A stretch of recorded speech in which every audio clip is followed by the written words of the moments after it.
The real Medusa. She wasn't a monster. She was a warning.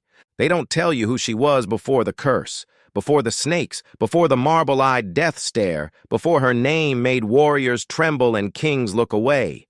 They just start with the monster, with the horror, with the warning. But Medusa wasn't born a Gorgon. She was made one. And if you really want to know what happened, if you want the truth behind the twisted face carved on ancient temples and soldier shields, you've got to go back, way back. Back to a temple not soaked in fear, but bathed in sacred silence. Back to a girl who was chosen not because she was feared, but because she was pure. Her name meant guardian, Medusa, a name that once rang with purpose. She was one of three sisters, Stheno, Euryale, and Medusa, but only Medusa was mortal. That alone made her different. It made her vulnerable. It made her precious. In a world where gods played dice with human lives, being mortal was dangerous. And being beautiful, that was a curse in disguise, because mortals could be broken, and beauty made you visible. Medusa wasn't a princess. She didn't live in a palace or walk with privilege. She was raised in the sacred order of Athena, the goddess of wisdom, war, and chastity. The temple where she served wasn't just a building. It was a fortress of ideals. No men, no marriage, no indulgence. The priestesses of Athena were devoted entirely to the goddess, and in return, they were said to be protected by her. It was a promise. But promises mean nothing when gods don't play by their own rules.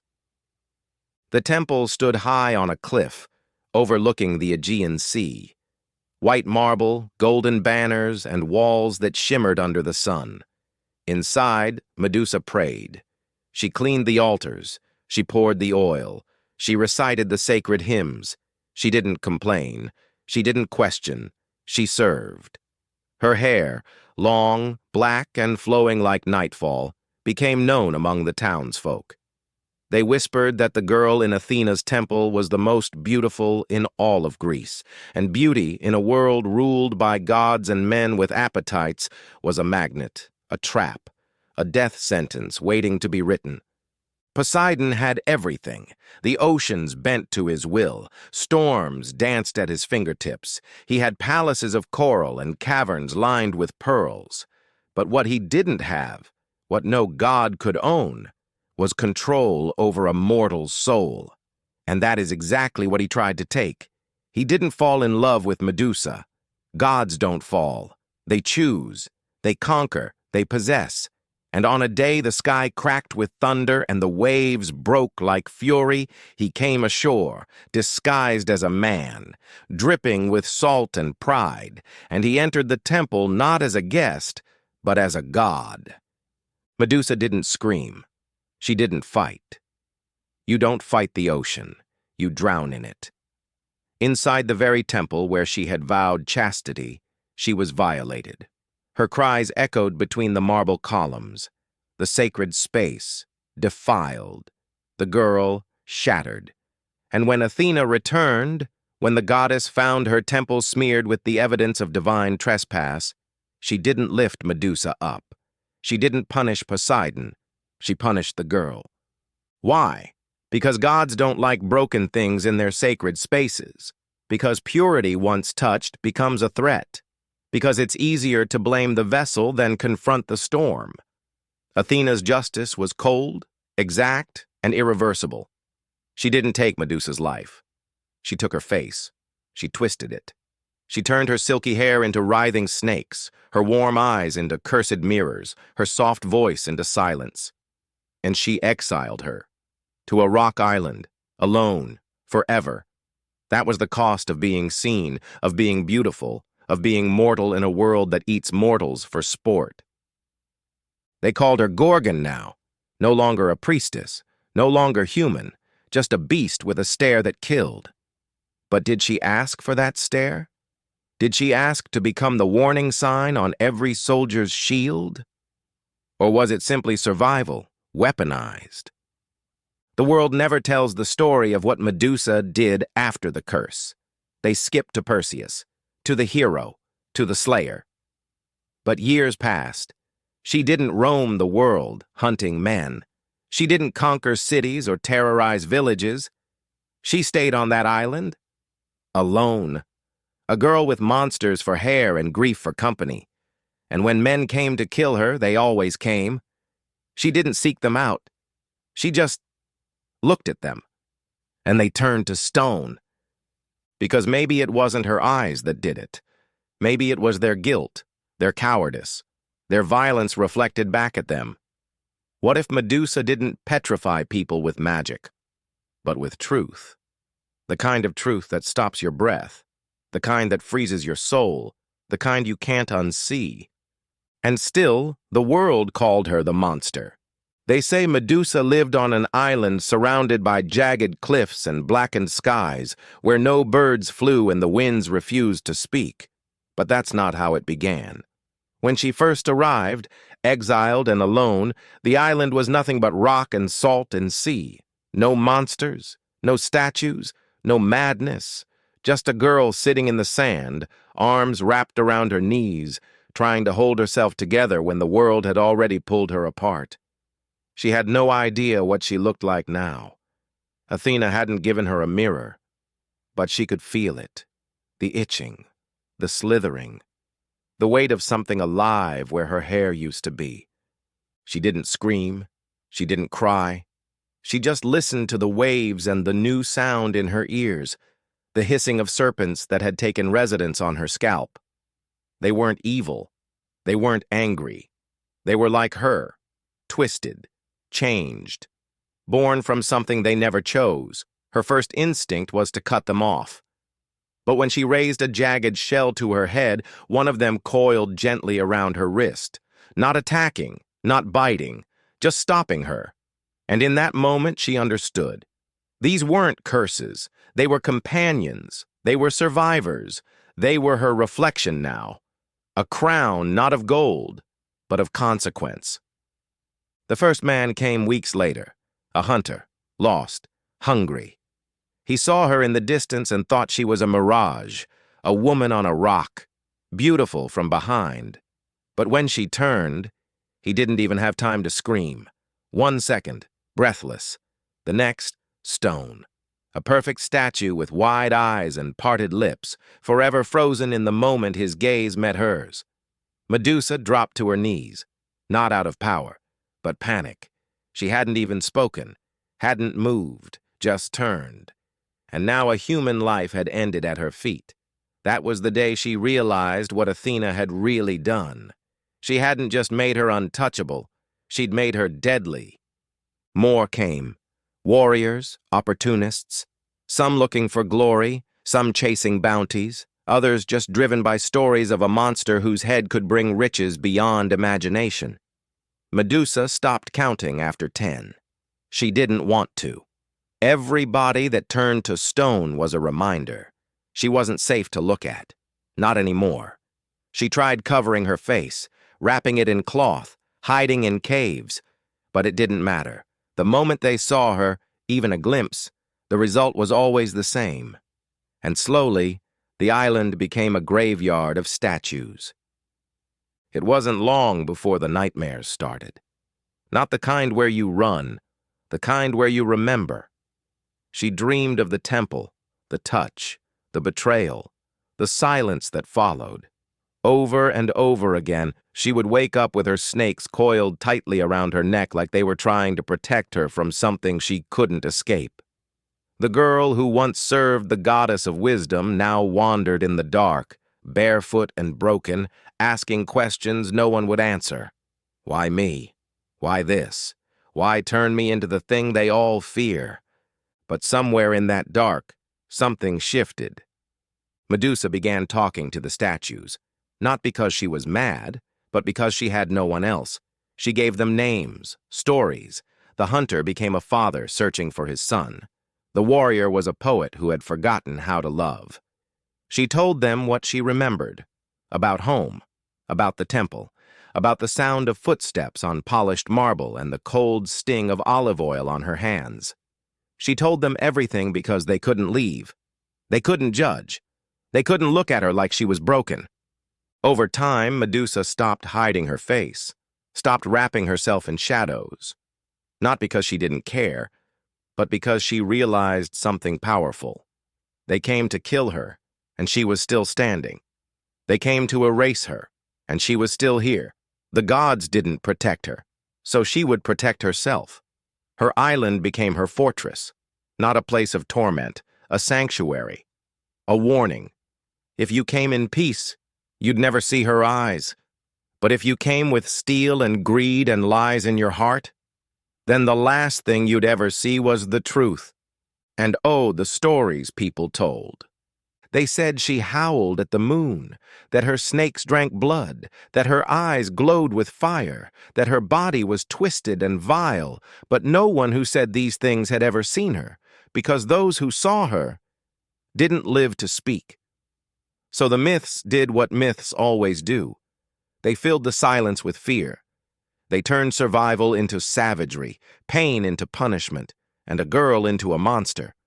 But the gods were watching. Always. And one of them, a son of Zeus, was about to be sent on a mission that would change everything. His name was Perseus, and unlike the fools who had come before him, he wouldn't face Medusa with open eyes. He would bring tools, tricks, divine favors. And a blade meant not just to kill, but to silence a legacy. And that's where we're going next. Perseus was young. Too young to be called a hero, but old enough to know that in a world ruled by gods and monsters, survival didn't come from strength. It came from favor. And he had it. Zeus was his father. Athena was his ally. Hermes gave him speed. Even Hades, god of the underworld, lent him a helmet of invisibility. Why? Because the gods wanted Medusa gone, not for justice, not for mercy, but for silence. Her story was spreading, and stories, once they grow teeth, start to bite back. They didn't say her name out of respect. They said it with fear, not because she was a killer, but because she made powerful men feel powerless. She reminded them that their thrones were fragile, that beauty can become danger, that rage, when pushed long enough, becomes prophecy. And so they dressed up a mission as a test of courage. They gave Perseus a mirrored shield, so he wouldn't have to see her directly. They gave him a bag that could contain her severed head. They made him invisible. And they told him, "Be quick, be clever. Behead her in her sleep." Perseus didn't ask questions. He was raised to obey, to believe that monsters needed to be slain, that fear made you righteous. He crossed oceans, climbed cliffs, and when he stepped onto Medusa's island, he didn't see a beast. He saw statues, dozens of them, men with swords still gripped in stone fists, some mid-scream, others crumbling from years of salt and wind, but not a single one in attack stance. They weren't frozen in battle. They were caught in shock. Perseus crept forward, silent as wind, his shield angled to reflect. He moved like shadow. Her cave wasn't a den of evil. It was a hollowed-out cliffside, filled with dry herbs, soft moss, and the quiet rustle of scaled companions. Medusa slept curled on stone, her snakes relaxed and breathing with her. Not roaring, not waiting, just dreaming. And that's when the hero struck. He didn't call her name, didn't announce his quest. He raised the blade, not out of bravery, but obligation, not in combat, but while she was vulnerable. And in a single, trembling motion, he sliced through air, through scale, through silence. Her head dropped to the ground before her body even had time to bleed, and from the wound, two beings were born. Pegasus, the winged horse bright as morning, and Chrysaor, a warrior of gold, armed and wordless, born not of lust, but of death. Proof that even Medusa's final breath carried creation, that even in destruction she gave life. Perseus did not look back. He did not mourn. He placed her head in the god's bag, mounted the horse, and vanished into the wind. Behind him, the island sighed, not with rage, but relief. She had finally been taken out of the world, And yet somehow the world would never be free of her. Because even in death, her face had power. Perseus used her head like a weapon, turning men to stone with a glare that wasn't hers to give anymore. He waved it in battle, displayed it like a trophy. But no one asked how he got it. No one questioned why the gods needed her gone. They just saw stone and assumed that meant evil. And now, hold up right there, because this is the part where Uncle Luke's got to step in.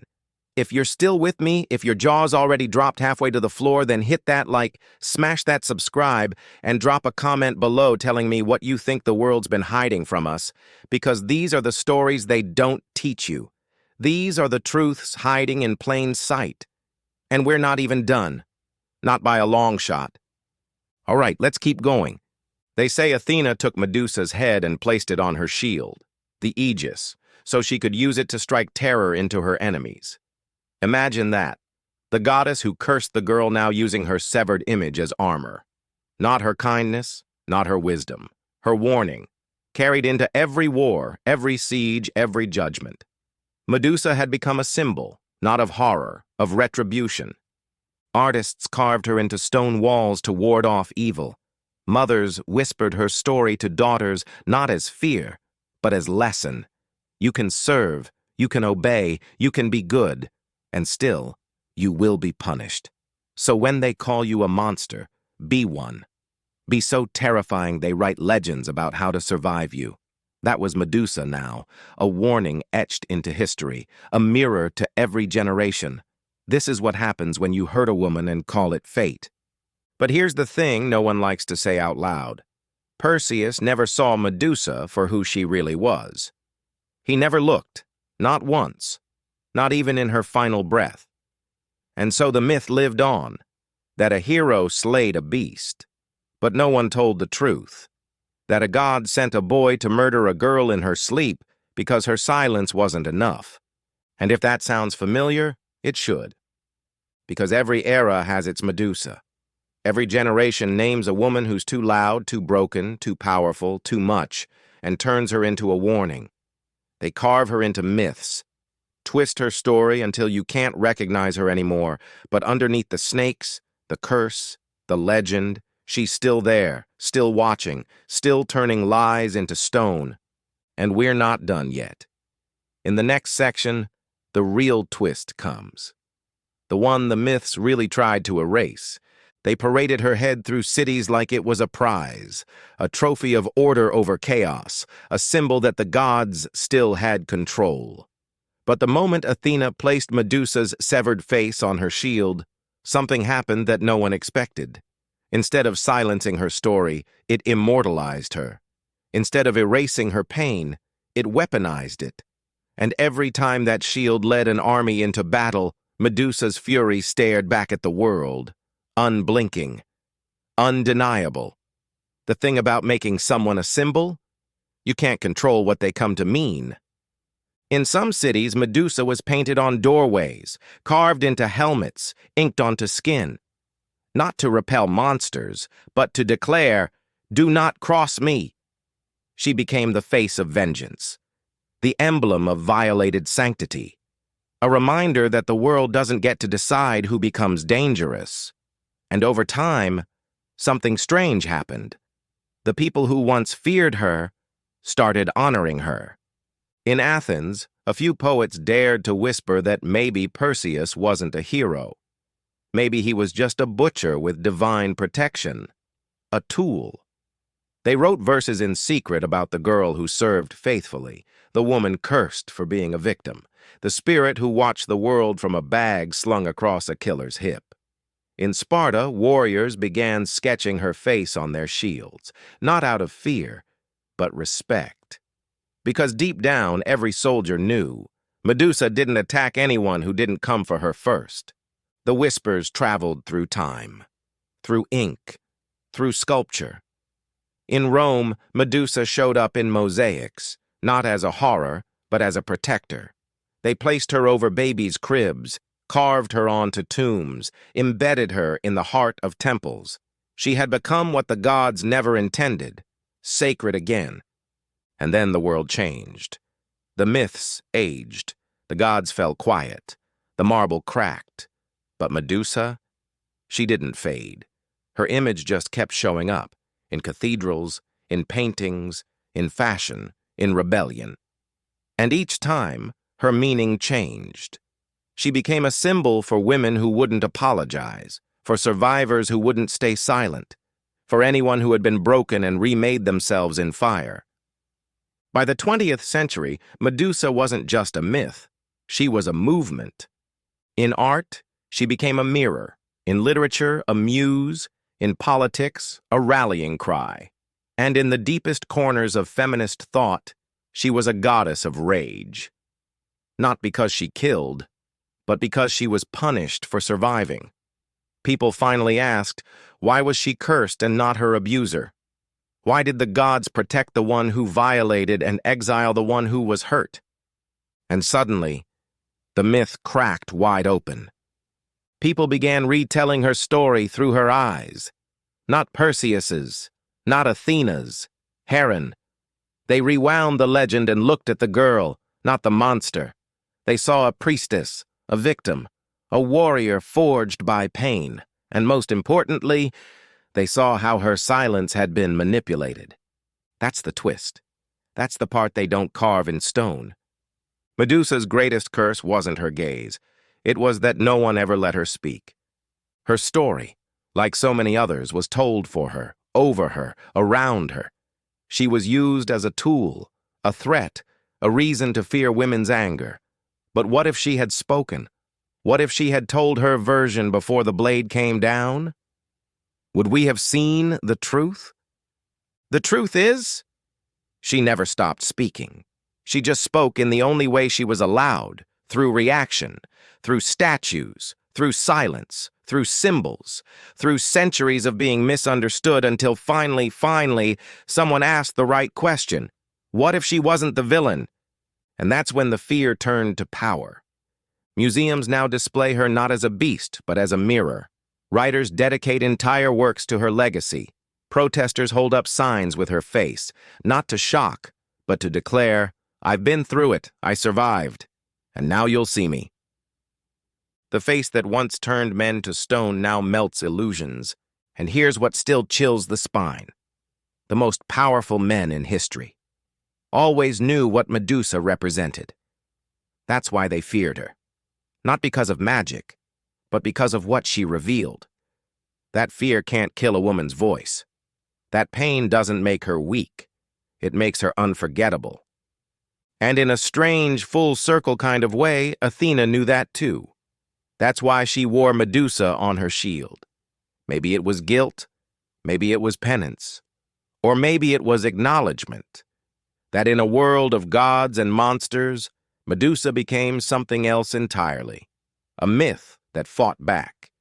And still, statues of her rise, from New York to Florence, from galleries to street murals, and every time her eyes stare through time, they're not saying, fear me, they're saying, see me. She never got the ending she deserved. No funeral, no tomb, no final words written in stone, just a head in a bag and a body left behind, cold and alone on an island full of silence.